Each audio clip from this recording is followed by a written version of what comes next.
Alors on va, Bezrat Hashem, terminer la Torah Aleph. Si Dieu nous laisse la possibilité, la force, Bezrat Hashem. On va reprendre le Rabbah bar bar Hana dedans le livre, dedans le texte. Mais Bezrat Hashem, avant, je voudrais encore essayer de parler, parce que c'est un sujet qu'on n'a pas assez parlé. On n'a pas assez parlé la dernière fois sur le Inyan de Yetzer Hara mitlabesh bemitzvot. Et il faut qu'on en parle encore. Je m'excuse, mais c'est vraiment c'est trop important. Alors déjà avant ça, j'ai une belle histoire à vous raconter. Il y avait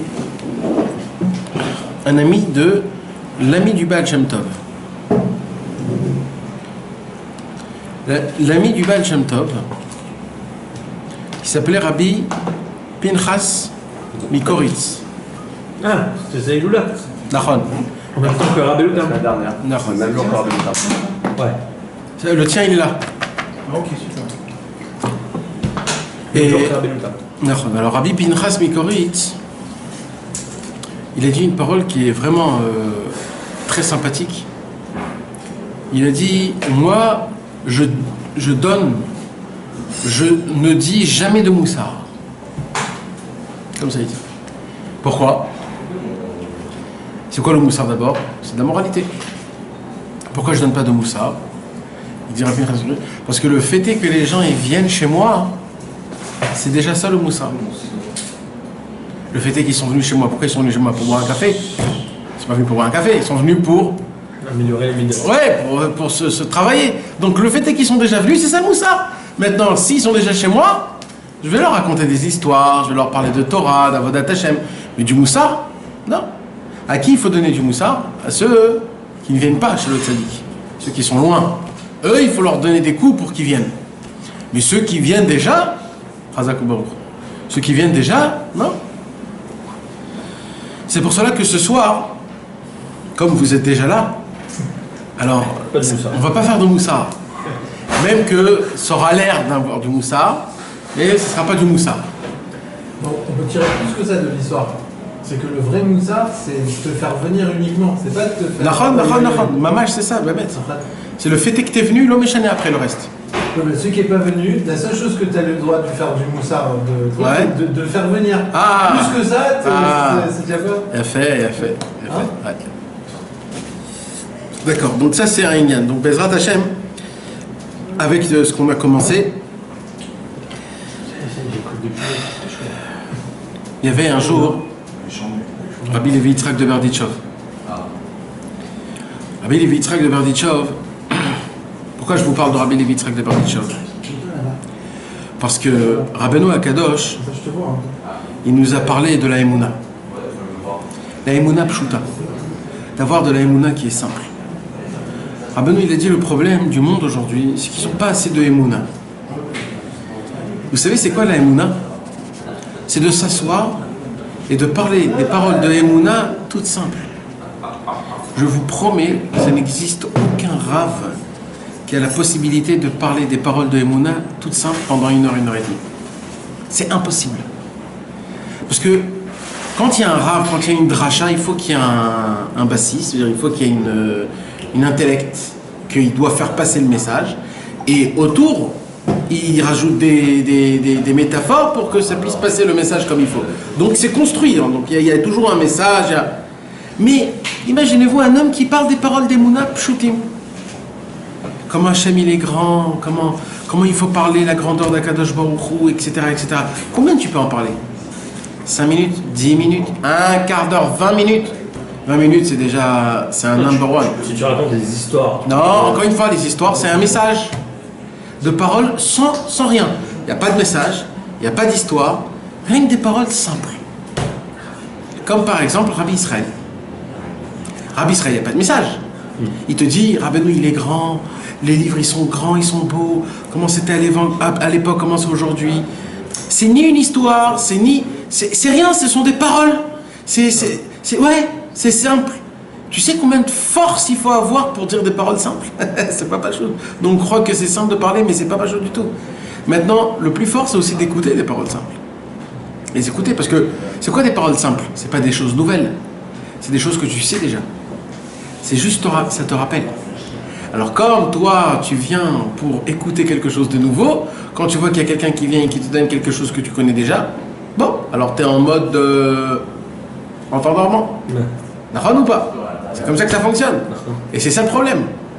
Maintenant, c'est énorme, ne crois pas, hein, c'est énormément dur de parler des paroles comme ça et d'écouter des paroles comme ça. Et là, on apprend combien on est loin de la Emouna. Combien on est loin de la Emouna. Il y avait des gens qui venaient chez Rabbi Israël et ils repartaient après 5-10 minutes. Parce qu'ils voulaient apprendre quelque chose de nouveau. Mais il n'y a pas de nouveauté. Après Rabbeinu, c'est terminé. Il faut reparler de tout le reste. Il faut reprendre, renouveler, tout depuis le début. À tes yeux, peut-être c'est ancien, mais c'est jamais ancien. Il faut se renouveler, il faut reprendre, il faut refaire. Et encore, et comme ça toute sa vie. Redécouvrir encore et encore et encore. Alors un jour, il y avait Rabbi Levi Yitzhak de Berdichov. Rabbi Levi Yitzhak de Berdichov, lui, c'était, tout le monde le connaît en tant que le Sénégorge à l'Israël. C'est, comment on appelle ça, l'avocat. L'avocat du Ham Israël. Pourquoi? Parce que jamais il regardait le mal chez un juif. Et en vérité, c'est pas ça qui fait du Rabbi Levi Yitzhak de Berdichov, Rabbi Levi Yitzhak de Berdichov. Le vrai Rabbi Levi Yitzhak de Berdichov, c'est son feu qu'il avait en lui. Il avait un feu en lui, Rabbi Levi Yitzhak de Berdichov, qu'on ne peut même pas s'imaginer. Et lui, c'était ça. C'était le feu. Il disait une bracha, Baruch Ata, dès qu'il disait Hachem, il ne pouvait plus continuer. Il commençait à sauter, à se rouler par terre, à crier, à crier. Dès qu'il se remettait après 10 minutes. Et Lokenu, ça, il retombait par terre. Et il se reroulait par terre. On dit que c'était le Gilgul de Rabbi Akiva, parce que Rabbi Akiva, il a écrit qu'il commençait la Hamida ici, il terminait là-bas. C'était dommage comme ça. Hein. Rabbi Levi Yitzhak de Berdichov, c'était vraiment comme ça. Il y a une histoire qu'on raconte qu'un jour, on lui a donné la Mila, faire une Brit Mila. Et il prend comme ça, il commence à faire la bracha. Baruch Ata Hashem Elokeinu melech haolam. Ah, la Mila! Il coupe. Et dès qu'il coupe, il est en transe. Il peut plus rien faire.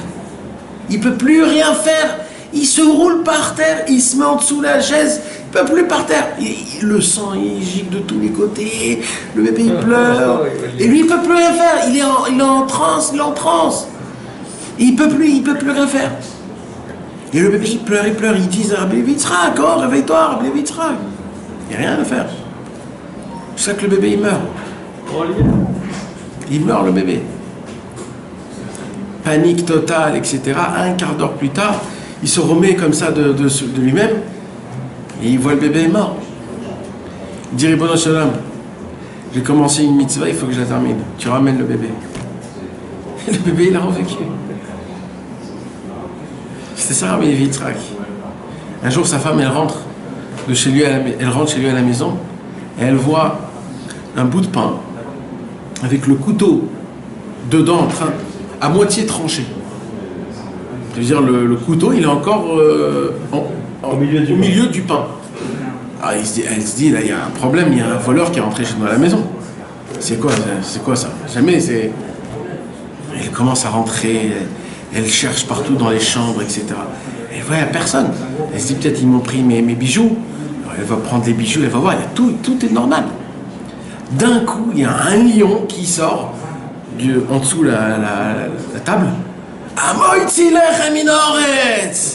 Rabbi Levi Yitzhak, il s'est complètement perdu, il a fait Baruch Ata Hashem Elokeinu melech haolam, ça y est, il s'est évadé. C'était ça Rabbi Levi Yitzhak. Il était dans des transes de folie, on peut même pas s'imaginer. Alors Rabbi Levi Yitzhak, vous imaginez Bichlal, comment il priait Bichlal, il ne pouvait pas prier dans une synagogue. Il pouvait pas. C'était vrai.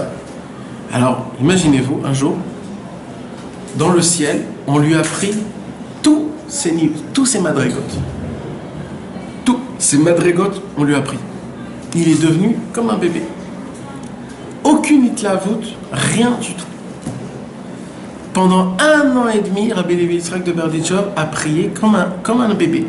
T'imagines quelle tristesse, quelle amertume qu'il devait avoir. Rabbi Levi Yitzhak, tu passes du coq à l'âne. Et vous savez ce qui s'est passé après 1 an et demi? D'un coup, on lui a donné d'ouvrir la parochette, et dès qu'il a commencé à dire Berir Shemé, tous ces madrigotes ils sont revenus après 1 an et demi. Rabbi Levi Yitzhak, il a dit, dans le ciel on m'a testé pendant 1 an et demi. Et ils ont dit, c'est facile de servir Hachem quand on a un feu pareil. Viens, on veut le voir sans le feu, comment il sert Hachem. Et ils ont vu que sans le feu, il priait comme un enfant, mot à mot. Il n'a pas dit, bon, si c'est comme ça, je lâche tout. Pourquoi je vous raconte cette histoire? Rabbeinu, il nous dit, c'est quoi la Emouna Pshuta? C'est quoi la Emouna Pshuta? La Emouna Pshuta, tu peux croire dans le Hétrog, par exemple, quand tu apprends, c'est quoi le Hétrog? Tu sais ce que c'est le Hétrog, c'est équivalent au Tzadik, c'est équivalent au Am Israël, qu'il est beau et qu'il est propre et qu'il sent très bon, etc., etc. Et il y a plein de chidouché Torah sur l'Hétrog. Alors toi, tu viens à Soukot, tu dis, je veux le Hétrog le plus beau. C'est beau, c'est bien tout ça. Mais c'est pas de la Emouna Pshuta. La Emouna Pshuta, c'est je sais rien du tout. Rien. Mais je le fais, Bepchitout. Je le fais, Bepchitout. Maintenant, c'est quand derrière Klal que ça arrive, ça? Parce que, non, c'est pas ça au début. Parce que là, ce que je veux dire, là, c'est pas de devenir comme ça quelqu'un qui connaît rien. Le Inyan, c'est de connaître. C'est quoi le Inyan? C'est quand tu connais, mais tu tombes. C'est quand tu tombes. C'est qu'en fait, il dit Rabbeinu, pourquoi tu tombes? Parce que tu as fait du Ikar, la Chorma. Mais Béhémet, c'est pas ça. La Chorma, elle doit être Beyachad, avec le cœur. Tu comprends? Pas ça reste juste de l'intellect. Il faut qu'il y ait le cœur qui vit. Il faut que le cœur il vibre. Et même sans la Chorma, même sans savoir les choses, rien que pour Bilti la Hashem Levado. Il y a un chidouche énorme, énorme, énorme. D'accord? Il y a écrit comme ça. Normalement, un homme, c'est pas très bien, c'est pas très conseillé, d'après le Harizal, de manger de la cervelle, du cœur et le foie. Pourquoi? Parce que c'est cachère, mais c'est pas conseillé. Pourquoi c'est pas conseillé? Parce que toute la bestialité qu'il y a dans la bête, ça se contracte dans le cerveau, dans le cœur et dans le foie. Donc quand tu manges un de ces membres-là, alors tu as beaucoup cette bestialité qu'il y a dans ça. Donc de là on apprend que c'est le contractement, c'est la contraction de toute la personnalité. Maintenant même chez les humains c'est comme ça. Chez les humains c'est quoi l'essentiel dans le corps? C'est le cerveau, le cœur et le foie. C'est ça l'essentiel qui fait tout le travail du cœur. Alors il dit comme ça le Hari Akadosh, et d'après ce qu'on étudie sur Rabbeinu, il dit quelque chose comme ça. Tout le travail d'un homme c'est quoi? C'est de prendre le corps, c'est-à-dire le cerveau, de prendre le cerveau et de le mettre dans le cœur. Et de prendre le cerveau et le cœur et de le mettre dans le foie. Qu'est-ce qui se passe? C'est quoi le cerveau? Le cerveau c'est l'intellect, c'est toutes les choses que tu comprends. Le cœur c'est quoi? C'est les sentiments. Et le foie c'est quoi? C'est le sang, c'est tous les tavotes, les envies, tout ce qui est très sale. Maintenant nous, notre travail à nous c'est quoi? C'est si tu arrives, d'abord, ça commence d'abord par le cerveau parce que c'est ce qu'on a dans notre main, c'est facile. Si tu arrives à déjà rendre ton cerveau comme il faut, dans le droit chemin, de bien le former comme il faut, etc. Dès que tu l'as bien formé, tu peux descendre vers le cœur. Et là, tu peux expliquer au cœur, c'est quoi les sentiments qu'il faut que tu as, et c'est où qu'il ne faut pas que tu aies des sentiments. Et après que tu as formé le corps, le cerveau et le cœur, là, tu peux descendre même au foie, et rendre même le foie pur. Comme le foie, c'est quoi son travail du foie? C'est de faire le filtrer, tout le mauvais sang, même là-bas tu peux arriver à le rendre qu'il soit. Et vous savez, un homme qui a réussi à travailler son cerveau, son corps, son cœur et son foie, si tu prends les Rachetevot, ça fait Moar, Lev, Kaved, ça fait Melech. Un homme comme ça, c'est un roi. Ça, c'est un roi. Et c'est ça la Malchut d'Ikdusha qu'on parle dans la Torah Aleph. La Malchut d'Ikdusha, et c'est pour ça que ces trois, c'est le Nun, le Chet et le Taf. Le Nun, c'est la Malchut, c'est le cerveau. Le Chet, c'est la Chochma dans la Bina, dans le cœur. Et le Taf, c'est la Chakika, la Reshima, dans le foie. Quand tu as les trois, tu as le Nahat, tu as toute cette Torah qui s'applique en toi. Maintenant, il y a l'inverse, Malchut de Sitracha, parce que ça c'est Yaakov, d'accord? Maintenant il y a Esav, on a dit c'est les deux équivalents. C'est quoi Esav? Alors, regarde comment c'est beau. Lui, il n'a pas travaillé son cerveau et après son cœur, et après son foie. Lui, il a fait l'inverse. Il a dit d'abord je vais donner le maximum au foie. Et d'où on sait ça? Parce que le foie il est de couleur rouge. Et qu'est-ce qu'il a dit à Yaakov, son frère? Donne-moi ce rouge. T'élimines Adam à Adam azé. Donc ça veut dire quoi? Ça veut dire que de base, moi ce que je veux d'abord donner, c'est à mon foie. Après qu'il a rendu son foie pas comme il faut, il rend son cœur rempli de mauvais sentiments. Et après, il rend même son cerveau pas comme il faut. Et c'est quoi les rachetevot de Kaved, Lev et Moach? Kloum. Ou t'es un melech, ou t'es un kloum. Ou t'es un roi, ou t'es rien. C'est ça. Et c'était ça la différence entre Yaakov et Esav. Yaakov, toute sa force, c'était parce que d'abord, il était le Moach Lev Kaved. D'abord, c'était son cerveau, son cœur et son foie. Et Esav, tout son travail, c'était exactement l'inverse. C'est d'abord le foie, le cœur et après le cerveau. Et de Esav, il est resté Gournisht, plus rien du tout. Et de Yaakov, il est resté tout ce qu'on a aujourd'hui. C'est ça aussi l'explication de la Malchut d'Ikdusha et la Malchut de Sitra Achara.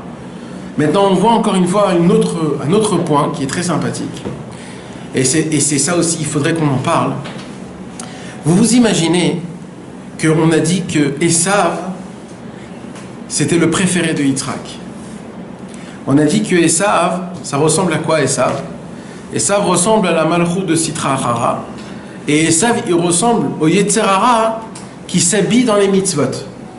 D'accord? Le Yetzer Hara qui s'habille dans les mitzvot. Ça veut dire quoi le Yetzer Hara qui s'habille dans les mitzvot? Comment le Yetzer Hara il peut s'habiller dans des mitzvot? C'est très dur quand un Yetzer Hara il s'habille dans des mitzvot. Et il y a écrit dans la paracha Ki tsaïd befiv. Ça veut dire que, comment on dit Ki tsaïd befiv? Quand Yitzhak il a demandé à manger à Esav, et que Esav il est venu et il lui a donné son manger, dans la Torah il y a écrit Ve Yitzhak Av et Esav Ki tsaïd befiv.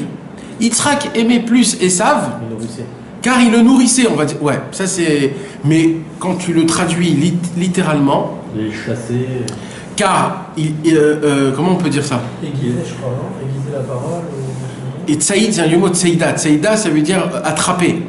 Ouais, il le trompait avec sa parole. Voilà, mais c'est pas ça que ça veut dire. Mais ça veut dire, tu t'imagines quelle force il faut avoir pour tromper Yitzhak? Combien de force? Mais justement, il ne le trompait pas à cause du cœur d'Avka, parce que c'était son fils et qu'il l'aimait. Non, si c'est ça, tu rends Yitzhak un homme simple. On parle de le tzaddik. C'est le tzaddik de la génération. Yitzhak, là. C'est pas Yaakov le tzaddik. Là, c'est Yitzhak le tzaddik de la génération. Ouais. Pourquoi tu veux dire qu'il était aussi intelligent que ça? C'est comme ça que c'est écrit. Ki tsaïd bepiv. Il a réussi à se faire aimer par le tzaddik plus que Yaakov. Ça veut dire que si on dit que le Yetzer Hara il est mitlabesh be mitzvot, ça veut dire qu'il peut. C'est pas qu'il peut nous faire tomber. On tombe tous dans ça tout le temps. Bah oui. Non mais tu t'imagines. C'est pas on peut tomber, Moshe. Non, mais On est là-bas tout le temps. On est dans la farine toute la journée. Tout le temps, on est dans des mitzvot qui sont avérotes. Il y avait un jour un très grand tzaddik. Il y avait un très grand tzaddik qui s'appelait Rabbi Eliyahu Chaim Roujin, un Breslever. Il a dit une parole, moi, qui m'a scotché. Quand il était en train d'étudier cette Torah, il disait comme ça. Rabbi Eliyahu Chaim Roujin, c'était un tzaddik qui parlait de Rabbeinu que en dehors de Breslev. Quand il rentrait dans la synagogue Breslev, il se faisait tout petit. Rien du tout. Jamais on entendait sa voix. C'est quand il parlait de Rabbeinu que pour faire de la fatsa, pour parler dans des Bate Knesiyot.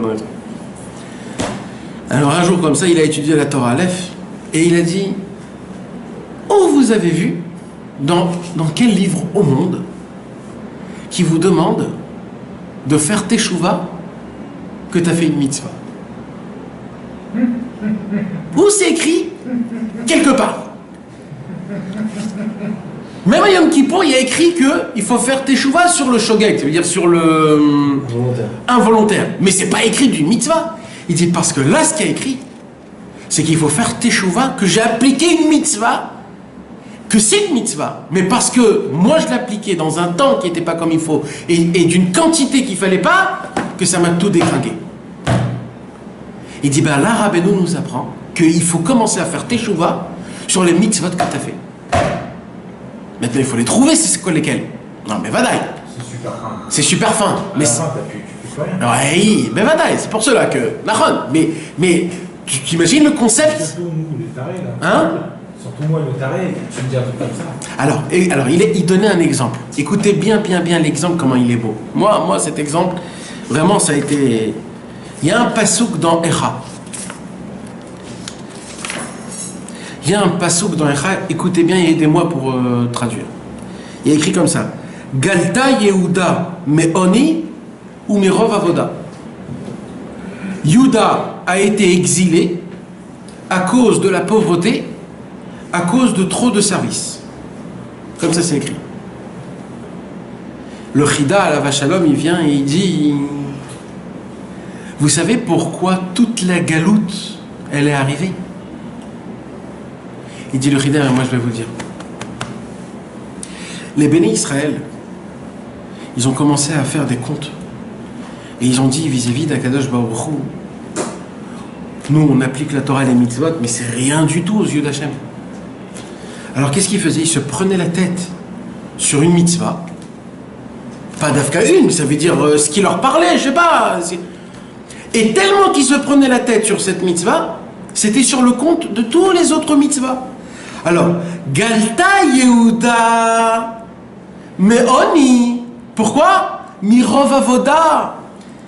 Le Beth Amikdash a été détruit, pas parce qu'on faisait pas, parce qu'on faisait trop. Sur une seule chose, et c'était sur le contre de tous les autres.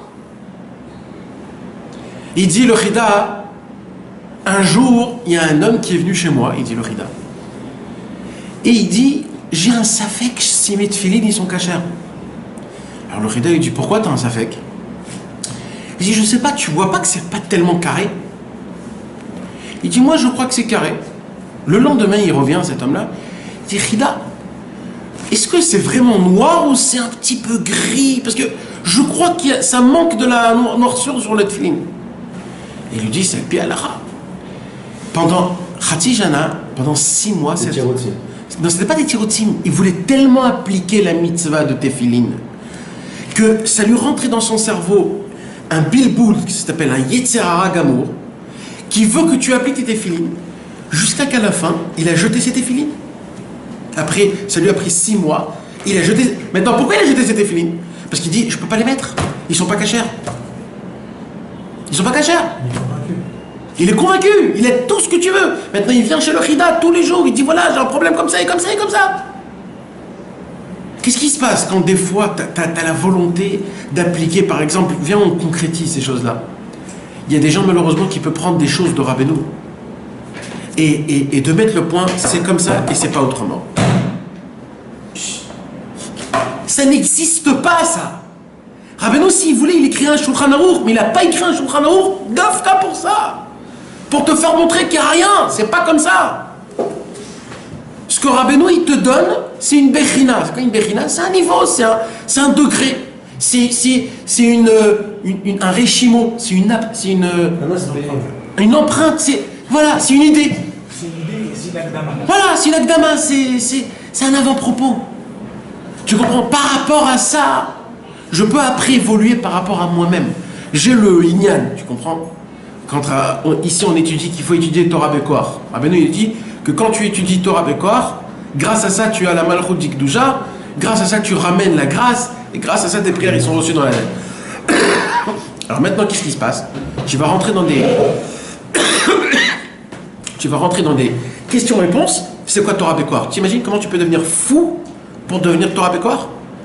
Mais de base, ce que les gens ne se rappellent pas, c'est qu'au début de la Torah, Rabbeinu ne dit pas Torah Bekor, Rabbeinu dit Torah. J'ai eu une très grande marloquette sur ça, quand j'étais jeune. Torah Bekor, mais non, Torah Bekor. Ce qui ne se rappelle pas les mecs, c'est qu'au tout début, il y a écrit Torah. Ça veut dire, si tu n'as pas la force de Torah Bekor, Torah, déjà étudié, c'est déjà bien. T'imagines? Je vais aller faire des doutes, il faut parler, il faut dire comme ça, il faut faire le merci avant, il faut remercier après, il faut faire le vidouille. Mais oh, je sais, presque j'y vais même pas. Tu me demandes maintenant à me faire des trucs, mais de quoi tu parles? De quoi tu parles? C'est pas ça la Vodat Hashem. Ça s'appelle enlever la pchitout, ça s'appelle des chokhmot dans la Vodat Hashem. Oh, mais le péché il est grave. Je sais. On faire. Je sais, mais moi je suis obligé de parler dans ça parce que là on est en train de parler de Yetzer Hara mitlabesh bemitzvot. Je parle de comment on peut flancher dans notre service divin. Alors c'est sûr que c'est pas en majorité pour nous, parce que malheureusement nous on est en majorité dans le péché, malheureusement. Mais tu sais ce qui se passe? Tu sais, c'est comme ça, c'est écrit dans la Gemara. Il est écrit dans la Gemara que le Nisayon du riche, il est plus grand que le Nisayon du pauvre. Alors, le Nisayon quand tu es en montée, il est plus grave que le Nisayon quand tu es en descente. Tu comprends? Donc il faut en parler de temps en temps de ça. Ça, on n'en parle pas. Tu comprends? Alors, tu as raison, c'est très tsarmot. C'est très fin, c'est très fin. Mais... Ça veut dire, parce qu'il faut que qu'on aille loin de savoir ce que c'est étudier la Torah. Voilà. C'est dommage qu'il faut étudier la Torah. Voilà. On va, mais comment il faut prier ça? Nachon. On arrive à faire Torah Bekora. Nachon. On n'arrive pas à que cette Torah Bekora, elle nous donne l'eau amère. Nachon. Il y a aujourd'hui, c'est la Hula de Rabbi Tzvi Hirsch Meziditchov, c'est un très très grand sadique. Très très grand sadique. Ouais. Comment il s'appelle? Rabbi Tzvi Hirsch Meziditchov. Un vrai. On l'appelle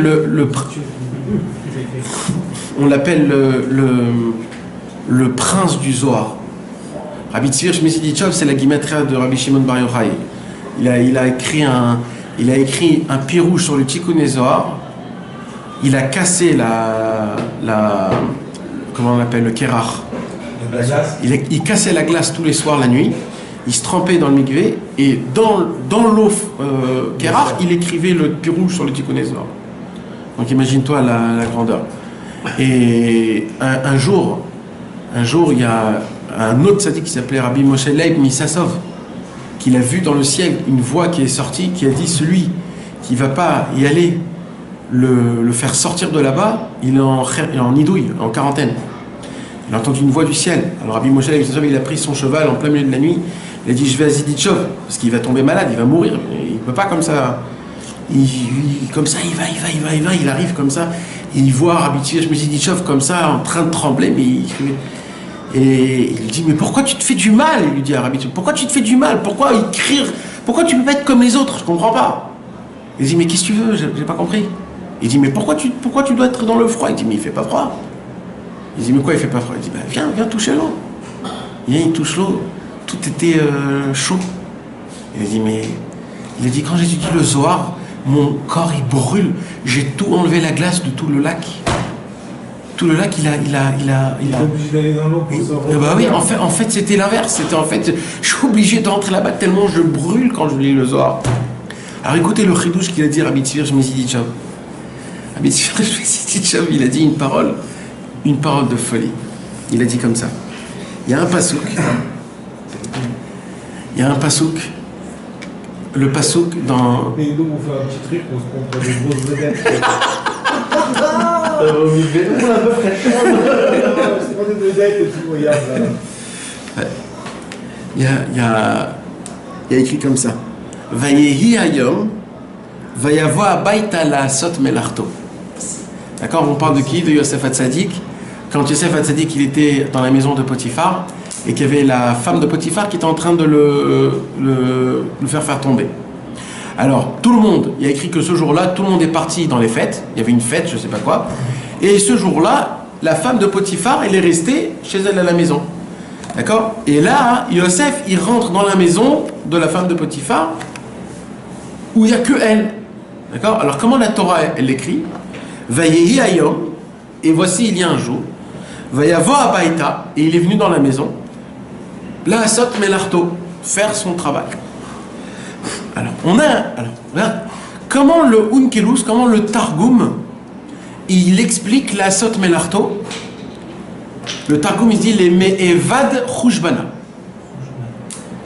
Rabbi Tzvi Meziditchov, il dit en fait, Yosef Hatzadik, il est venu faire un Cheshbon à Nefesh.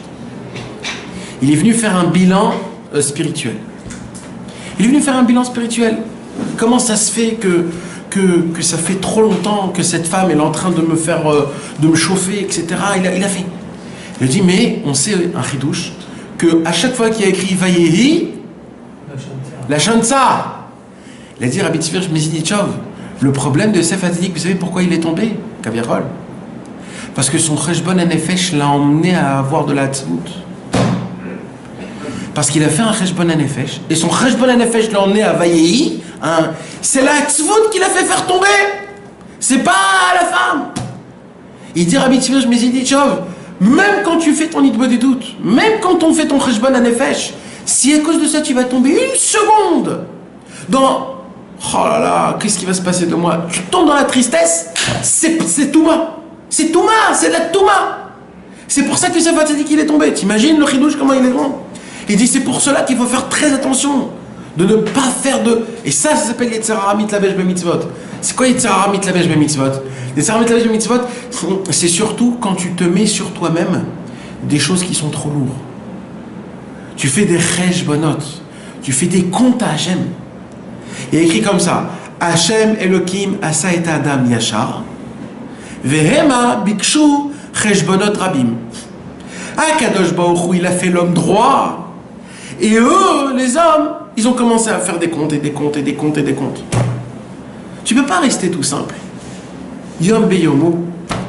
Pourquoi te faire des trucs et des etc. et tu te mets sur toi-même et quand tu peux pas alors tu vas tomber et quand... Mais pourquoi t'encombrer? Pourquoi t'encombrer? Où c'est écrit qu'il faut t'encombrer?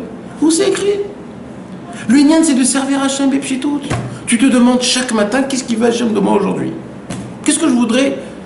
Qu'est-ce que Hachem voudrait de moi aujourd'hui? Et c'est comme ça un vrai serviteur d'Akadosh Baruch Hu. C'est comme ça qu'on sert Hachem. C'est pas en se mettant c'est plus comme à l'époque. À l'époque, c'était peut-être comme ça. Aujourd'hui, on est dans un mode où chaque seconde, je dis merci Hachem que j'ai tenu. Aujourd'hui, on est dans une mode où chaque jour, je dois dire merci Hachem que j'ai tenu. Et ça, c'est un Yetzer Hara Mitlabesh. J'ai vu un pirouche exceptionnel. Comment on a dit? Comment c'est écrit ici? C'est écrit comme ça. Veze pirouche majama rabba barbarana. Aïgala, cette même vague de matbal esfinta qui a été prête à faire couler le bateau, mitraze kitsutsita denura. Elle a l'air comme un ange blanc. Ok? Alors, comment une vague, elle a l'air d'un ange blanc? Pshat. Parce qu'il y a un pshat dans la Gemara aussi. C'est pas que des... Voilà, moi. C'est quand on se casse. Là, ils disent Nitzotz Esh Levana. Nitzotz Esh Levana, nachon. C'est quoi Nitzotz Esh? C'est-à-dire une étincelle? Ouais. Alors, donc le pshat, comment tu peux m'expliquer? Non, c'est pour ça dire ange. J'ai entendu ange. Ouais, au Malach Mazikou. Ou Malach Mazikou dans Rashbam. Le Rashbam, il dit ou Malach Mazikou. Tu vois dans le Rashbam? Ouais, non, je vois le métarien, je sais pas le... Ouais. Ou Malach Mazikou, c'est pour ça que j'ai dit un ange. Mais on va dire comme tu dis toi, d'accord? On va dire que c'est un Nitzotz. Voilà, Nitzotz Shelesh Levana. Le pshat, d'après le pshat, comment une vague, elle a l'air... Pourquoi? Qu'est-ce qui se passe quand elle se casse? Exactement. Un grand ridouche de folie. Mais c'est pas quand elle se casse. Pour qu'elle devienne une gale, comment on dit? Une vague aussi grande, parce qu'on parle de... Qu'est-ce qui se passe? C'est le l'eau qui... Et qu'est-ce qui se passe quand l'eau, elle remue, elle commence à avoir de la mousse. Et en fait, là, on parle de la mousse. Et là, il dit comme ça, c'est que quand tu es soi-disant en feu dans la voie d'Hachem, que tu es comme ça, que tu te crois grand, etc. Mais c'est Malach Mazik. T'es un ange, mais t'es un Mazik.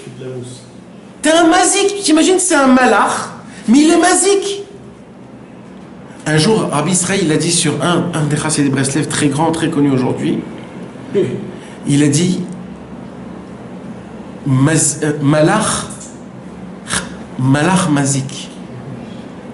J'avais jamais compris ce Inyan-là. Vas-y, tu vois. C'est cause des dommages. Ouais, Mazik, c'est quelqu'un qui fait des problèmes, quoi. En dommage. Hein? Et moi, je me disais, mais ça veut dire quoi un ange? Si c'est un ange, c'est pas. Mais c'est ça du Inyan. C'est que c'est trop du feu, c'est trop. C'est pas ça la Vodat Hashem. La Vodat Hashem, c'est d'être normal. D'avoir un cœur ouvert, un esprit ouvert. Mais j'ai pas besoin de te faire montrer combien je suis ouvert. C'est moi avec moi-même. C'est moi, je m'en fous de toi, je m'en fous du monde. Moi, je suis avec Hashem. Ça sort. Mais c'est pas que de la chitzoniout. Le fait est que c'est trop comme ça. C'est malach mazik. Tu t'imagines, c'est un malach. Le mec, c'est un malach. C'est un tzaddik, c'est un malach, c'est un ange. C'est un ange. Mais c'est un mazik.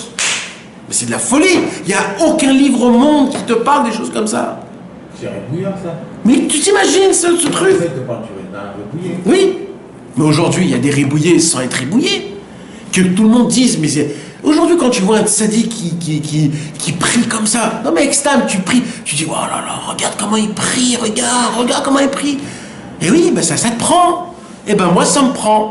Un jour, je suis allé voir quelqu'un à Tibériade, parce qu'on m'a dit qu'il priait 8 heures l'amida, etc., etc. Je suis allé le voir, j'étais comme ça.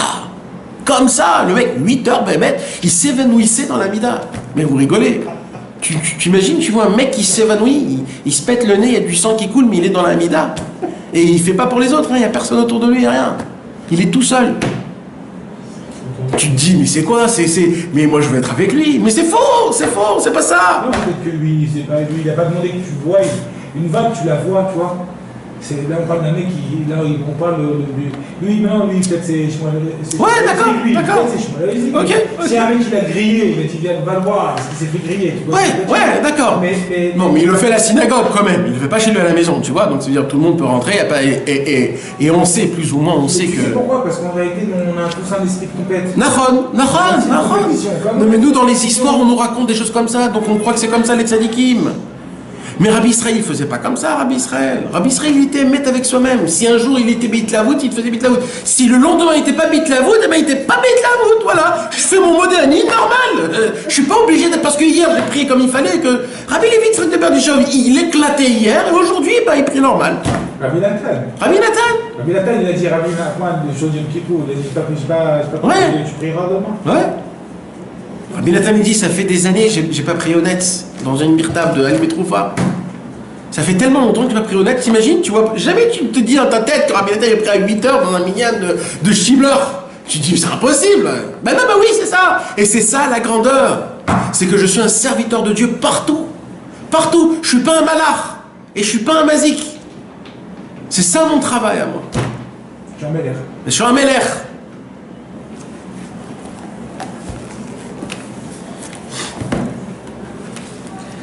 Récapitule là, vas-y. Ah ouais. Attends, Okay. C'est ça, on est encore en plein milieu.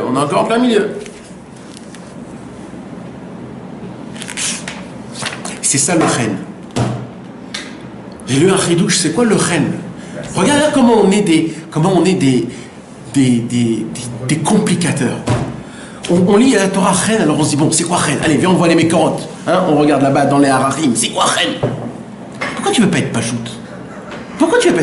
C'est quoi chen? De la grâce. Mais c'est de la grâce. Tu sais ce qu'il dit ici, le Mefaresh, Bepchitout, qu'est-ce qu'il dit? Chen. C'est quoi chen? C'est de la hadinout. Mais on sait pas ce que ça veut dire. Mais on sait. Tu sais ce que c'est la hadinout? C'est du savoir-vivre. Et d'où il apprend ça? Bepchitout, hein, d'où il apprend ça? Les gens de la Grèce. D'où on apprend ça? On apprend ça de le premier endroit où il y a écrit chen dans la Torah. Et c'est un klal, hein, derrière Hagam. Là où c'est écrit la première fois un Inyan dans la Torah, il y a tout là-bas. La première fois où il y a écrit, c'est dans Noach. Noach, c'est au tiot de Chen. Il y a écrit 3 fois Noach. Noach Matzachen. Et il y a écrit 3 fois Noach. Elle est Toldot Noach. Il dit que c'est même de retard. Et Taïlaïm, il t'a Noach. Dans un passouk, il y a écrit 3 fois Noach. La Gemara, elle est d'Orechet, c'est quoi Noach 3 fois? Noach, la briotte. Noach, la Shamaim. Noach, la Haaretz. C'est-à-dire quoi? Il était noir, comment on dit noir? Agréable. Chen, c'est agréable. Rabbeinu, il te dit, tu veux que je te dise quelque chose? Il faut que tu sois agréable. Il dit, c'est-à-dire quoi? C'est-à-dire que quand quelqu'un il te voit, il te dit, waouh, ça c'est un mec. Voilà, comme ça j'ai envie de le ressembler. Il est agréable aux gens, il est souriant, il n'est pas agaçant, agressif. Il prie comme il faut sans me donner de la sub. Il étudie, c'est bien de l'écouter. Quand il marche, c'est agréable de le voir. Ça me fait du bien juste de le voir. Ça, c'est du chen. Ça, on l'a perdu. Et nous, on se dit chen. C'est quoi le chen? Non, chen de pchitout, mon frère. C'est pour ça que le chen, c'est la malchoute. C'est quoi la malchoute? C'est de la classe. La royauté. Voilà, tout simplement. C'est aussi simple que ça. T'as vu comment on complique les choses?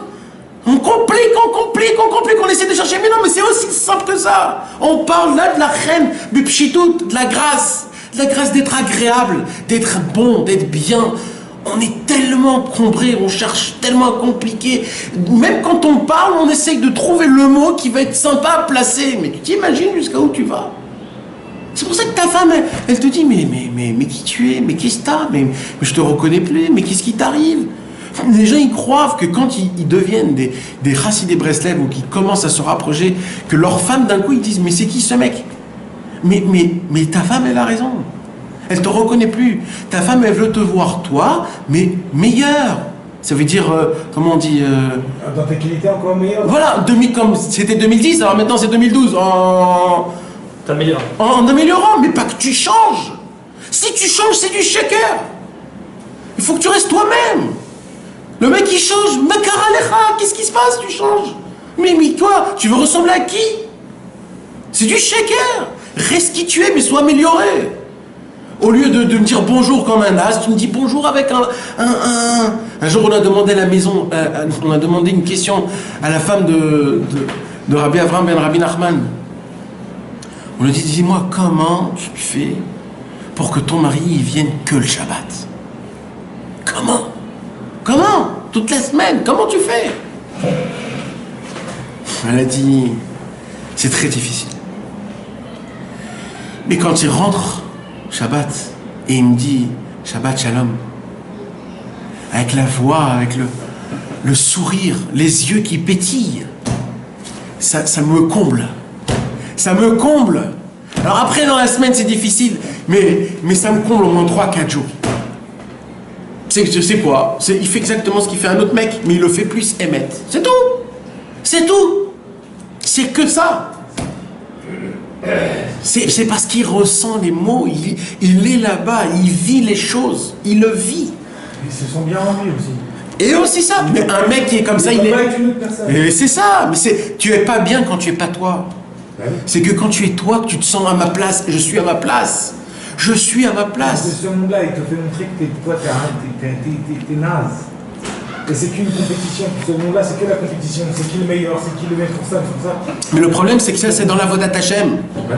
Ça veut dire, même quand tu te lèves Hatzot, il faut te poser la question pourquoi tu te lèves Hatzot. Parce qu'il y a plein d'histoires qu'il y a écrit que les Chassidé Breslev, ils se lèvent Hatzot. Parce que Rabbeinu, il te dit de se lever Hatzot. Même ça, c'est pas ça la raison pour laquelle il faut se lever Hatzot. C'est parce qu'il faut que tu comprennes que si tu te lèves pas à Hatzot, t'as un problème. C'est ça la raison. T'as un problème. Si tu sens que tu peux dormir sans aucun problème une nuit en entière dans ton lit super moelleux, c'est un vrai problème. C'est pour ça qu'il faut se lever Hatzot. C'est pas parce que celui-là il t'a dit, celui-là il t'a dit, je te dis, c'est pas pour ça. Le nien de Hatzot c'est dedans, c'est un cœur. Il y a écrit Ifke, il faut qu'il pleure. C'est pas Tov Livkot. Ifke.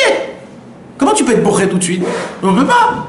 Pourquoi? Parce qu'on t'a dit de te lever Hatzot, alors tu te lèves Hatzot, alors bien sûr que tu ne veux pas te lever Hatzot. Par contre, quand tu te lèves en te disant, tu t'imagines que là j'ai envie complètement de me mettre dans mon lit et je me lève parce que normalement c'est que là où je dois être pour l'instant, là, maintenant tout de suite, c'est que là que je dois être. Et là tu commences à te dire, mais tu t'imagines où je suis et là tu penses vraiment à ton matzab. Maintenant, même dans ça, c'est profond, même dans ça n'arrête pas. Mais ça, c'est un Yetzer Hara qui mitlavesh ben mitzvot. Comme des fois, par exemple, Rabbeinu, il te dit, bon, sur ça, il y aura beaucoup de gens qui vont être contre moi, mais ça fait rien. Je le dis quand même. Rabbeinu, il dit qu'il faut 6 heures depuis la Tzet HaKochavim, depuis la sortie des étoiles, et il y a 2 heures de Chatzot. D'accord? La question qui est super logique, c'est est-ce que après les 2 heures, tu fais Chatzot? Alors, il y en aura qui vont te dire, ben non, parce que c'est 2 heures, Mais 2 heures, ok. Ah, Bouddha Shachar. Après, c'est un Mouda Shachar, hein, moi je vais te dire. Halakha. Quoi? Halakha, elle te dit Amouda Shachar. Ouais, Mais Bouddha ça Shachar. tombe à Mouda Shachar 2 heures. Aujourd'hui, mais maintenant à Hanouka. D'accord, à Bouddha Shachar aussi, tu fais les Khatsot. La halakha, elle te dit comme ça. Mais maintenant, je ne suis pas les bas, moi je fais Khatsot. Oui, pour toi c'est simple. Pour des gens, des autres gens, c'est pas aussi simple que ça. Je fais à 8h du matin, même à 14h. Non, Pourquoi pas, c'est une prière. Nachon, C'est nachon. des Mishnayot et des prières. Nachon, nachon. non, je te jure. Quoi? Si tu restes collé sur le pshat, Khatsot c'est 2 heures après les 6 heures. Point barre. Nachon, C'est tout. c'est 2 heures après ça, et c'est jusqu'à Mouda Shachar. Non mais c'est 2 heures. C'est. Aujourd'hui, il n'est pas un autre mois. Ouais. Non, mais parce que là, il dit qu'un autre jour, que si c'est devenu un Mouda Shachar, il le fait quand même. L'hiver. L'hiver. Ah, d'accord, pardon, je sais pas. L'hiver, Khatsot c'est à 11h30. C'est jusqu'à 1h30. Pourtant. D'accord? t'as raté. Tu te lèves à 2h. C'est plus C'est plus Khatsot. Après le net, c'est plus le net. Mais c'est sûr que non. Quoi non? C'est sûr que non. C'est sûr Après, que non, ça veut quoi? dire que Rabbeinu, il va pas selon la halakha. La halakha, c'est jusqu'à Mouda Shachar. Non. Le moment, bien sûr. Non, mais non, c'est ça qui t'expliquera Benoît. C'est que le Mahamad de Khatsot, il y a Shlosha Mishmarot alayla. Il y a 3 Mishmarot la nuit. D'après Rabbeinu, la Mishmara de Khatsot, c'est une Mishmara de 2 heures. Après, c'est plus Khatsot.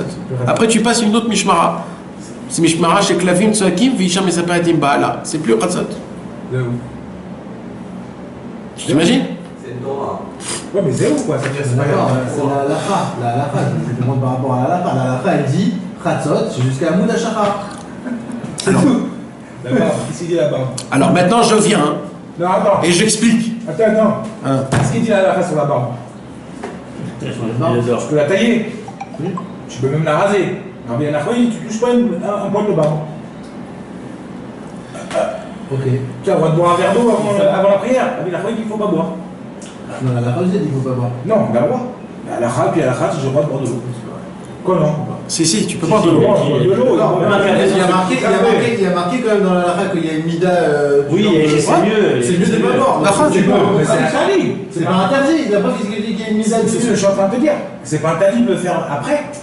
Mais encore une fois, si ça trouve. C'est un ça, Mordechai. Mais non, mais si ça. Mordechai, comment on explique tout ça maintenant? Ok. Comment on explique tout ça? Si Rabbeinu il aurait écrit un Shulchan Aruch, alors là, Béhémet, je ne peux pas bouger. Parce que c'est un Shulchan Aruch. Mais puisque Rabbeinu il t'a dit que toute ma Torah c'est des Bechinot, toute ma Torah c'est des Akdamot, il te donne pas une couleur, Rabbeinu. Rabbeinu il te dit, tu veux savoir c'est quoi le space? Le space, tu as 2 heures de être Hatzon, que c'est le moment à faire Hatzot. Tu t'es pas levé pendant les 2 heures, l'honora. Tu as sur qui t'appuyer, même ça c'est une parole de Rabbeinu. Lève-toi après. Et c'est quoi la plus grande preuve? C'est Rabbi Abalé Micherin, que lui, Rabbeinu il lui a dit, lève-toi à 3 heures du matin. Et quoi? C'est bien après les 2 heures. Mais c'est ça le Inyan. Le Inyan, c'est parce que, c'est ce que je vous ai dit tout à l'heure, parce que tu vas appliquer une mitzvah Beidura, tu vas tout rater. C'est à cause de ça qu'il y a eu le deuxième temple, le premier temple qui a été détruit. Mais t'imagines, c'est ça qui a fait détruire le premier temple? Tu t'imagines? Ils ont voulu appliquer tout comme ça, ils ont tout raté, ils ont tout pété. Mais c'est très grave. Mais combien nous on fait des choses comme ça? Combien on tombe dans des trucs comme ça? Rabbi Levi Yitzhak de Berditchev, quand on lui a appris, rappelez-vous de cette histoire, quand on lui a appris tous ces niveaux, il a dit, eh ben c'est pas grave, je vais être comme un enfant. Mais tu t'imagines quand on te prend tous tes niveaux, mais ça se déchirait les habits et à dire, allez, j'en ai marre de tout, j'arrête tout. Lui, il a dit, ben je vais faire avec ce que j'ai. Et pendant une semaine, 1 an et demi, un mec qu'il voyait les anges. Il voyait les anges quand il disait Odou Lachem Kitov Ki Lolam Chasdo. Ils entendaient les anges qui disaient. Écrit le matin de Shabbat, Shacharit Shel Shabbat, quand on dit Odou Ladonai Kitov Ki Lolam Chasdo Yomru Geoula Adonai. Il commençait pas à dire tant qu'il n'entendait pas ça du ciel que les anges faisaient adieu. C'est beau. Il attendait qu'ils disent eux, après il disait lui. Tu vois de quoi je parle? Et du jour au lendemain, plus rien. Rien. Il ne sait même pas ce qu'il y a écrit en hébreu. Il ne sait même pas ce que ça veut dire. Il a tenu, parce que sois un homme là où tu es. C'est ça le travail. Prends Rabbeinu comme un échelon qui te fait monter, pas comme quelqu'un qui te fait descendre. Et c'est pas pour rien que Rabbeinu il nous parle de Yetzer Hara mitlabesh b'mitzvot dans la première Torah. Parce que le Yetzer Hara mitlabesh b'mitzvot, c'est le premier Yetzer Hara qui existe dans le commencement de la Avodat Hashem de chacun de nous tous. Et encore une fois, c'est pas qu'on peut tomber, c'est qu'on est là-bas, bevadaï. Et il faut faire un vrai cheshbon hanefesh pour trouver c'est quoi la mitzvah qui nous fait faire tomber et demander pardon à Hashem que j'ai fait cette mitzvah-là, qui m'a fait faire tomber après. Et oui, même ça, il faut demander pardon. Ça se peut qu'il y a quelque chose qui fait que je n'avance pas à cause d'un truc qui est dans ma tête, qui est encore fermé et je ne veux pas l'enlever. C'est une maladie psycho. C'est de la psychose.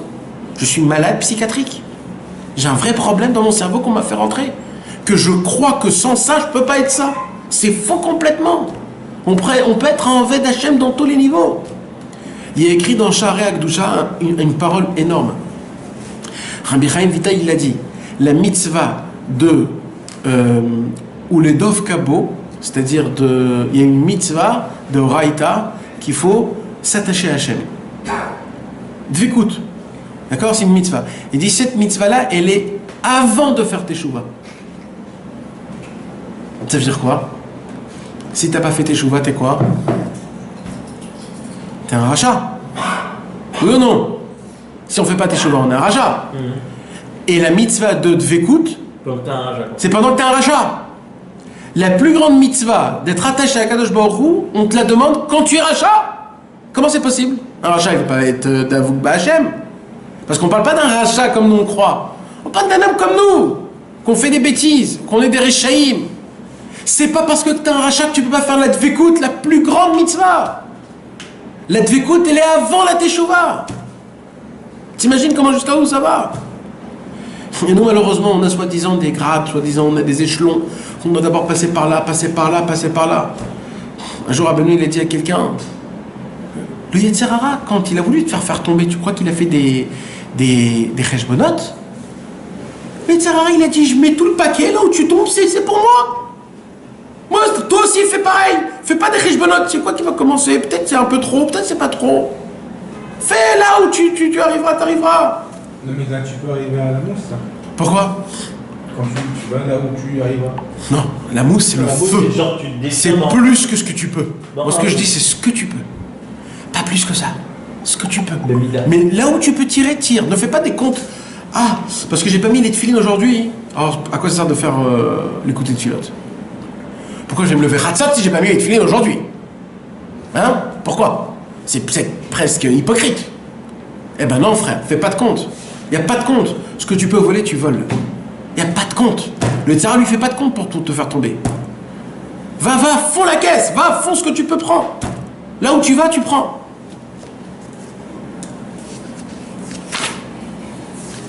C'est pour ça qu'ici, on voit que la gale, la vague, ça ressemblait à une étincelle blanche qui ressemble à un ange qui endommage. D'accord? Et on a expliqué, donc c'est quoi cette vague? C'est la mousse. C'est la mousse. C'est quoi la mousse? C'est le feu. C'est le malach aval maziku.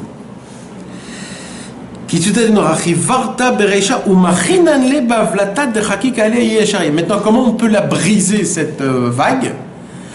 Avec un bâton qui est écrit Eye Asher Eye. Maintenant, comment elle s'appelle la Torah, mes amis? Etz Chaim Ilamachazikimba. Etz Chaim. C'est quoi le Etz Chaim? C'est le bâton. C'est le bâton que tu tiens de Sefer Torah. C'est ça le bâton qui est écrit Eye Asher Eye. C'est une kavana qu'on doit faire. C'est pour ça que Rabbi Shmuel Horowitz il dit j'étais prêt à payer tout l'argent possible pour acheter la mitzvah de Hagba. Parce que quand je fais la mitzvah de Hagba, je pense à la Torah de Aleph, la Torah Aleph. Parce que je tiens le bâton où il y a écrit Eye Asher Eye.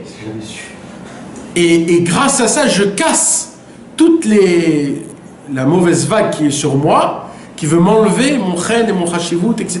C'est grâce à cette Torah.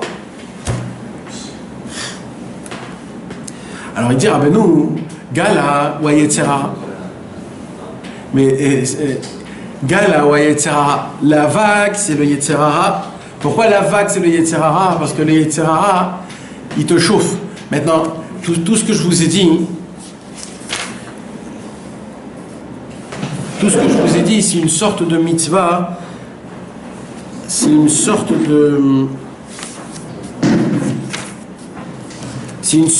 Yetzer Hara qui est mitlabesh be mitzvot, mais dans le pratique. Ça veut dire, mais maintenant il y a aussi Klali. Il y a aussi les gens par rapport aux autres. Il y a les gens qui croient qu'en parlant sur les autres, ou en jugeant les autres, ou en les faisant les exclure, alors grâce à ça, c'est la plus grande mitzvah qui puisse exister. Il y a des gens aussi qui sont comme ça. Quand Rabbi Nathan, il y avait autour de lui les jeunes qui lui faisaient la marloquette. Alors ils sont venus les jeunes chez Rabbi Nathan. Ils ont dit, qui c'est Rabbi Nathan? Nous on peut arranger l'histoire tout de suite. Rien que tu nous le dis. Tout de suite on arrange l'histoire, il n'y a plus de marloquette, il n'y a plus rien. Alors il dit Rabbi Nathan, mais ça veut dire quoi? Il dit, ben on arrange le problème. On arrange le problème. Alors, on ne parle pas de mafionnaires d'aujourd'hui, vous comprenez, ils ne vont pas les tuer, mais ça veut dire qu'ils allaient les faire peur, quoi. Rabbi Nathan, il a dit une parole, c'est la parole la plus belle qui puisse exister au monde. Rabbi Nathan, il a dit comme ça: chaque matin, quand je me lève, dès que je rentre dans la synagogue, je dis une chose, que cette chose-là, celle qui me donne ma force pour toute la journée. Je dis à Reni Mekabel Alay Mitzvah Taaseh Shel Ve'afta L'Ereacha Kamora. Je regarde tout le monde et je dis, la seule possibilité où je peux tenir toute ma journée, moi tout seul je peux pas. Mais quand j'aime tout le monde, je peux contrôler, etc. Ça me donne la force pour toute la journée. Et il dit, quand je dis Mitzvah Taaseh Shel Ve'afta Kamora, c'est pas sur vous. Parce que vous et moi, on forme un de base. C'est sur qui que je dois m'efforcer à m'aimer? C'est ceux qui me font des problèmes que j'ai besoin de me renforcer. Donc c'est sur eux que je dis, même pas sur vous. Et c'est ça qui me donne la force le matin. Tu veux que maintenant j'arrange des problèmes? J'ai pas de problème, moi. J'ai pas de problème.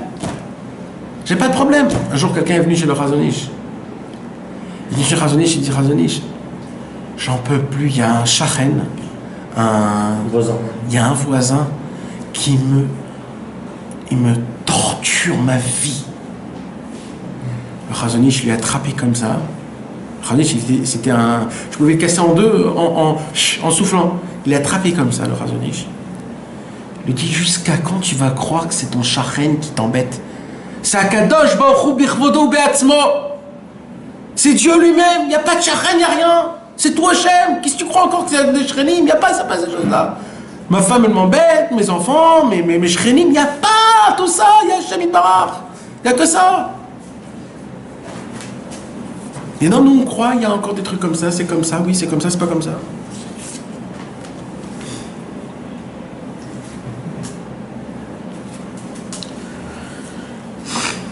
Des mitpalesfinta.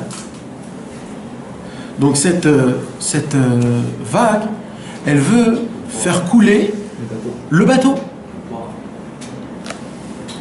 Hein?